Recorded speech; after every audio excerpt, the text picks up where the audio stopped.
Шоқан, Ыбырай, Абай, үш ұлы тұлға, үшеуі де бір халықтың перзенттері. Ең ғажабы, үшеуі бір тарихи кезеңінде өмір сүріп, бір-бірін көріп, білмесе де, сол дәуірдің озық идеясын таратуда бір кісідей жұмыла еңбек еткен, халқының сан ғасыр бойы тірнекте жинап, бойында сақтап, келген өз бойларына найзағадай жарқырата көрсетіп, жарығын алысқа түсірген. Үшеуі жеке тұрғанда, әрқайсысы бір-бір асқар таудай болса, дәуірі мен оның түсетін бірегей құбылыс халықтың арғы тарихымен салыстыра қарағанда, бұған таңданбау, таңырқамау мүмкін емес. Өйткені бұл үркердей ғана сирек те жарқын көрініс. Адам мен қоғам, уақыт пен тарих аренасында мұндай әдемі үйлесім адамдардың еркі мен не ықыласымен жасалмайды. Бұл Тәңірінің ғана шебер қолынан шығатын ерекше бітім.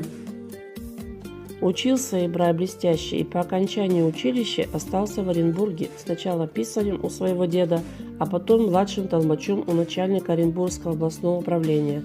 Начальником его был Василий Васильевич Григорьев, ученый-востоковед. В 1857 году, после окончания школы, Алтынсарин был назначен переводчиком Григорьева. Судьба свела Алтынсарина еще с одним очень интересным человеком – Николаем Ивановичем Ильминским, ученым-востоковедом, профессором. Как говорили тогда, главным миссионером Священного Синода на Волге и в Казахстане. Алтынсарин на всю жизнь сохранил признательность этому человеку. Работая в дальнейшем инспектором, Ибрай Алтынсарин постоянно обращался к Николаю Ивановичу Ильминскому за советом и с различного рода просьбами, касающимися развития народного образования. Письмо Ибрая Алтынсарина к Николаю Ивановичу Ильминскому читает Ильченко Оксана Яковлевна. Николай Иванович, письмо ваше от 24 октября прошлого года я получил 15 марта 1864 года. Долго мне не верилось, что получаю от вас письмо после такого грубого поступка моего, долгого молчания. Я очень часто в нынешнем году собирался писать вам, но не знал, как начать письмо, как оправдываться от того, что я так долго молчал, будто совсем вас позабыл. Но я и при этом думал, ведь он добр, и доброта его поможет мне. Так и случилось. Николай Иванович, я по сие время в Оренбургском укреплении. О прошлых 2-3 годах я промолчу, скажу о настоящем. 8 января совершилось давно ожидаемое мною открытие школы, и поступили в нее 14 киргизских мальчиков. Мальчиков славных, смыслящих. Как голодный волк за барана, взялся я горячо за учение детей.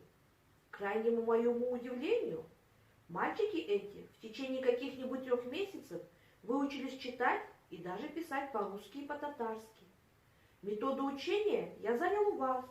Учу их сперва названия предметов, исключительно слова, относящиеся к имени существительному, потом название качества предметов имени прилагательному, потом соединение названий предметов с их качествами, как белый человек и так далее. Далее глаголы, а потом спряжение и склонение слов, род и число. Далее примерными тому разговорными переводами из самоучителя. 2 воспитанника прежние, еще мои питомцы, почти выучили уже эти правила, занимаются разговорными переводами и читают детский мир, из которого также делают переводы.